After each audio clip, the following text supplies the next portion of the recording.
Bon, alors, du coup, le diagramme de Bode, j'ai fait deux axes avec deux flèches. C'est bon, vous avez marqué les titres. Alors, qu'est-ce que l'on représente avec le diagramme de Bode, du coup? On représente Le gain ou la phase en fonction de la fréquence? le gain ou la phase. Enfin, on doit représenter ce qu'on appelle la courbe du gain et la courbe de la phase. Il faut les deux pour être complet. C'est un petit peu d'ailleurs la limitation du diagramme de Bode. C'est pour ça qu'on va en apprendre à nouveau. Et quand on dit la courbe du gain, ça veut dire qu'on représente le module en dB, on représente le gain, c'est-à-dire le module de la fonction de transfert, mais en dB, c'est-à-dire 20 log du module de la fonction de transfert, en fonction, je vous rappelle que ce n'est pas en fonction de oméga, en vrai, hein, qu'on le reporte, mais en fonction de log de oméga, et puis la phase en fonction du log de oméga. Voilà, donc, bon, puis après, qu'est-ce que ça fait comme courbe? Eh bien, ça dépend des systèmes. Et si on reprend un exemple tout bête de fonction de transfert du premier ordre du type K, je l'écris en P volontairement, 1 plus tau P. Voilà, après, alors on remplace P par J oméga et tout bazar. Et du coup, comment est le diagramme de Bode en gain d'un système comme ça? Si le 0 dB est ici, eh bien, on commence par une partie plate qui est à 20 log de K.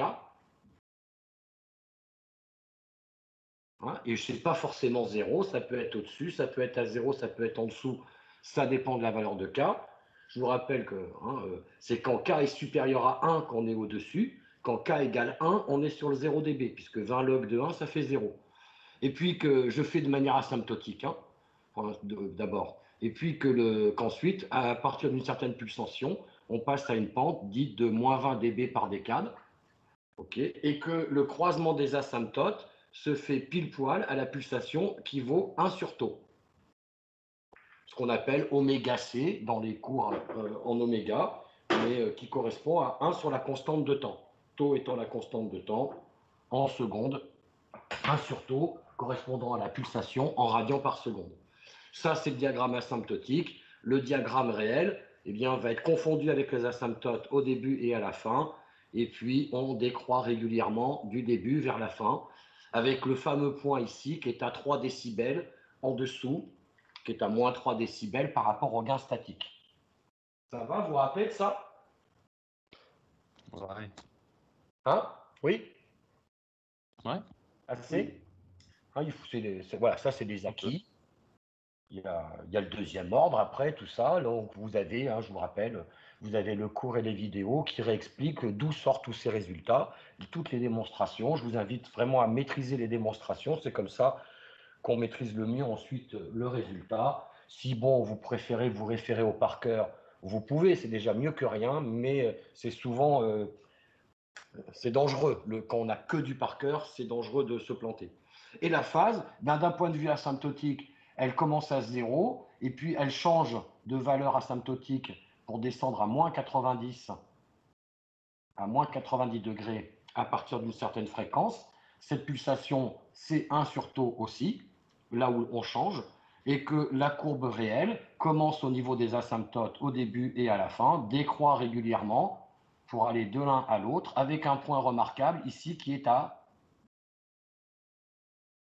pour 1 sur tau, on est pile poil Moins 45? à la moitié exactement, à moins 45 degrés. Ou moins pi sur 4, moins pi sur 2, bien entendu, si on veut parler en radians. Ok, voilà un exemple de diagramme de Bode et que l'on applique à une fonction de transfert. Ah oui, et bien sûr, l'exemple qu'on disait tout à l'heure, eh bien, si après on a une pulsation oméga 1, grâce au diagramme de Bode, à la pulsation oméga 1, on va pouvoir lire que vaut son module en dB, et donc à partir du module en dB, on redéduire la valeur algébrique, donc le module qui n'est pas en dB, à la pulsation oméga 1, et à la pulsation oméga 1, on pourra lire le déphasage en degrés, donc en radians, et du coup, avec cette lecture graphique, de manière un tout petit peu indirecte, puisqu'il faut repasser des dB aux valeurs algébriques, eh bien on peut en déduire qu'une sinusoïde a son amplitude qui est multipliée par temps et un déphasage qui est décalé de temps.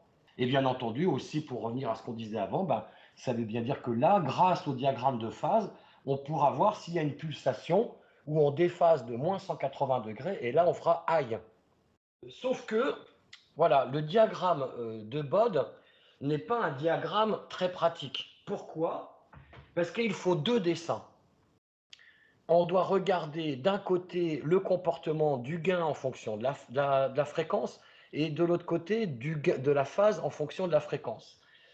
Et du coup, pour l'automatique, c'est un petit peu limité, ça. Il y a beaucoup de cours d'automatique que je vois dans les bouquins ou dans les écoles où on ne fait l'analyse que via le diagramme de Bode parce que c'est ce qu'on apprend principalement aux étudiants et qu'on n'a pas envie de leur apprendre un nouvel outil. Sauf que moi, j'insiste sur le diagramme de Black, qui est un autre outil de diagramme fréquentiel, mais qui est beaucoup plus performant, pas que pour l'auto, mais pour l'auto en tout cas, et qui nous permettra même un peu plus tard, vous verrez, une particularité de ce diagramme de Black qui nous permettra d'avoir des informations supplémentaires que ne fournit pas le diagramme de Bode.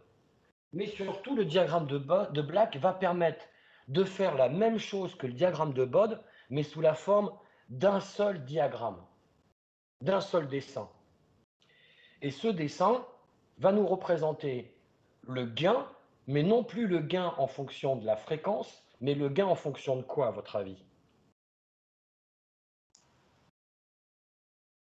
En fonction de la phase? En fonction de la phase.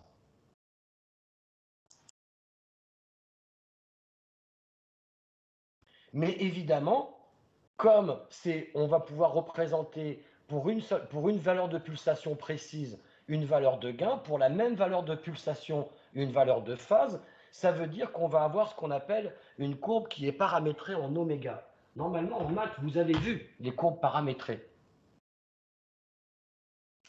Donc ça veut dire qu'en fait, on a bien les trois variables dans un seul diagramme. Puisque si on regarde le diagramme de Bode, on avait le gain en fonction de oméga, le gain, oméga et la phase. Ça nous fait bien trois variables, trois grandeurs. Là, on a le gain, la phase, évidemment, il y a aussi la pulsation. Mais elle va être sous forme de paramètres de la courbe, puisque comme je viens de le dire, on va mettre en fait ce diagramme, on va le construire en faisant, on va prendre l'exemple, bien sûr, en faisant,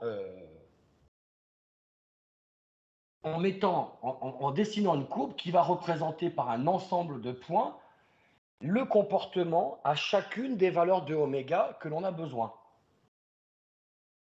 J'ai dû effacer mon diagramme de Bode. Vous l'avez sous les yeux. Pour l'exemple du premier ordre. Si on reprend l'exemple du premier ordre. K sur 1 plus tau P. Regardez ce que vous venez juste d'écrire si c'est nécessaire. Pour oméga égale 0, que vaut le gain? 20 log de K. 20 log de K. Donc pour oméga égale 0, le gain il vaut 20 log de K. Ça nous donne la position horizontale. Enfin la position verticale, pardon. Ça nous donne l'altitude verticale. Et pour oméga égale 0, que vaut la phase? 0. 0 degré. Donc 0 degré, ça nous donne la position comme ça. Ouais. Conclusion, pour oméga égale 0, qu'est-ce que j'ai comme point? J'ai une phase qui est nulle, donc je suis ici, et j'ai un gain qui vaut 20 log de K, donc je suis ici. Oui ou non? Oui. Et ce petit point, entre parenthèses à côté, je peux marquer 0, qui sous-entend que c'est là où on est pour oméga égale 0. Ensuite, on va pouvoir mettre un repère de phase à moins 90. On peut en mettre un à moins 180. Et on peut mettre des points tous les moins 90, puisqu'on voit bien, on a déjà vu qu'avec les systèmes d'ordre quelconque, à chaque fois, c'est des phases qui varient de plus ou moins 90 degrés, par saut de 90 degrés. Donc maintenant, reprenons notre diagramme de Bode. Que se passe-t-il quand oméga devient infini? Que fait la phase? Elle est à moins 90. Elle tend vers moins 90. Donc quand oméga devient très grand, ma phase, elle va vers moins 90. On est d'accord? elle vient par là. Et le gain, est-ce qu'il est Moins là? l'infini. Est-ce qu'il est là? Il est où? Moins l'infini. Donc tout en bas comme ça, oui ou non? Oui. Ça signifie qu'on a une asymptote. Quand le oméga devient infini, le gain décroît jusqu'à moins l'infini et la phase se stabilise à moins 90. Donc là, la courbe, elle va tomber comme ça en étant verticale à moins 90 à cause de la phase.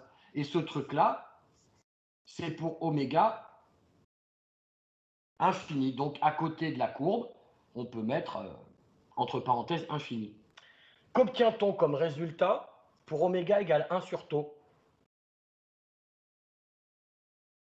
Bah, les coordonnées 45 et 20 log de K. Moins 45 degrés. Moins 45. Et non, le vrai, hein, pas l'asymptotique. Le vrai gain, combien vaut-il? Il vaut 20 log de K moins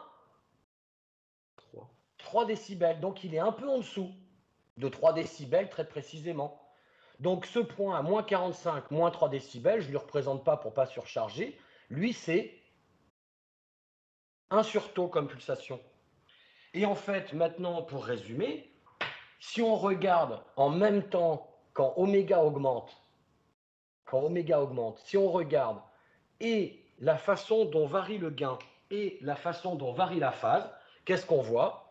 Qu'au fur et à mesure que oméga augmente, le gain décroît. On est d'accord? Le gain diminue et la phase diminue vers moins 90 degrés. Donc,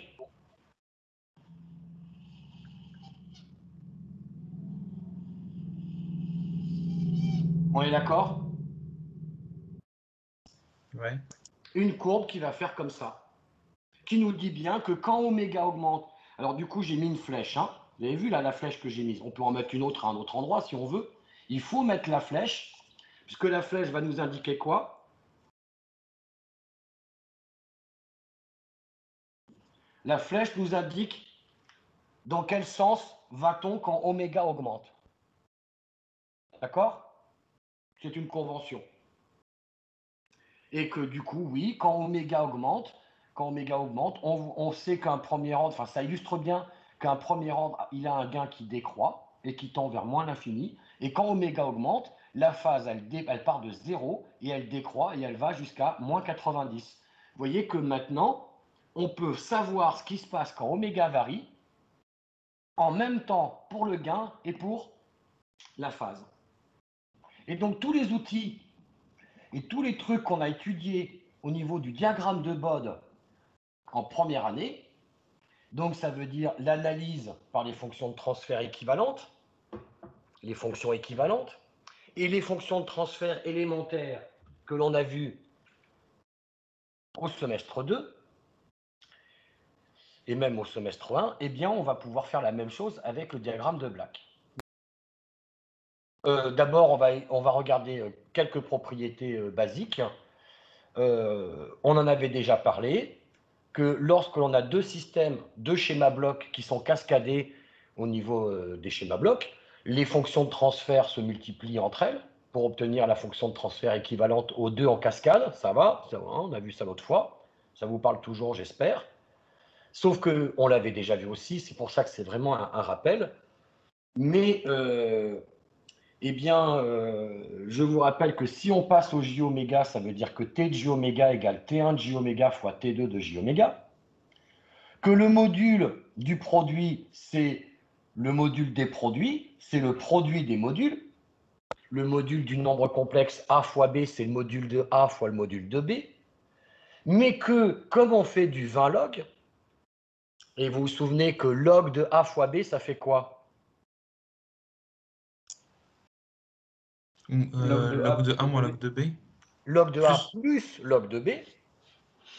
Hein, c'est quand on divise que ça fait un moins, quand on multiplie, ça fait un plus.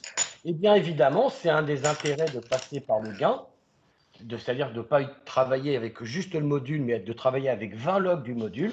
Comme on passe par les logs, eh bien le log du produit devient la somme des logs. Donc le gain de T de J oméga devient la somme de T1, du gain de T1 plus la somme plus le gain de T2. Voilà. Ce qui était un produit dans les fonctions de transfert, en Laplace ou en J oméga, devient une somme au niveau des gains. Et donc ça, c'est très intéressant. Ça veut dire que lorsque l'on étudie des systèmes, des blocs qui sont mis les uns à la suite des autres en cascade, eh bien, il suffit de connaître le BOD ou le black, parce que ça va revenir au même, de chacun des éléments qui sont dans la cascade. Et pour trouver le résultat correspondant au produit, eh bien, au niveau graphique, il suffira de faire une somme. Et évidemment, il est bien plus facile de faire une addition que de faire une multiplication. Bon, ce n'est pas vrai pour tout le monde, mais en tout cas, pour un mec normalement constitué, c'est quand même ce qu'il y a de pas plus difficile de faire une somme. Hein. 1 plus 1 égale 2, 1 plus 2 égale 2, non égale 3, 3 plus 0 égale 0, égale Ouais, c'est 3. pas facile pour tout le monde. Enfin, bref, ça va, faire une C'est addition. de la multiplication. Là. Voilà, non mais oui, mais vous rigolez, mais il y en a qui ont du mal. 3 plus 0, ils n'arrivent pas à comprendre que ça fait 3. Bon, parce qu'ils n'arrivent pas à comprendre qu'au lieu de raisonner en produit, on doit raisonner en somme quand on fait un gain. Ce que l'on peut noter donc, le module en dB est égal à la somme des modules en dB. Et puis pour la phase, eh bien, les matheux nous apprennent que si un nombre complexe il vaut A fois B, A et B étant deux nombres complexes, l'argument du produit, c'est la somme des arguments. Donc la phase de T, ça va être la somme des deux phases. On a aussi le produit qui devient une somme pour les phases. Résultat des courses, on peut en conclure que quand on a une fonction de transfert qui est exprimée sous forme d'un produit, pour BOD ou pour black, pour le gain comme pour la phase, ça devient une somme. Pigé, fondamental. Fondamental. Il faut vraiment être sûr de ça et savoir le manipuler après. On va l'utiliser à tire-larigot, ce truc-là. À tire-larigot. À fond, ça veut dire à tire-larigot, en permanence. Alors la suite, c'est justement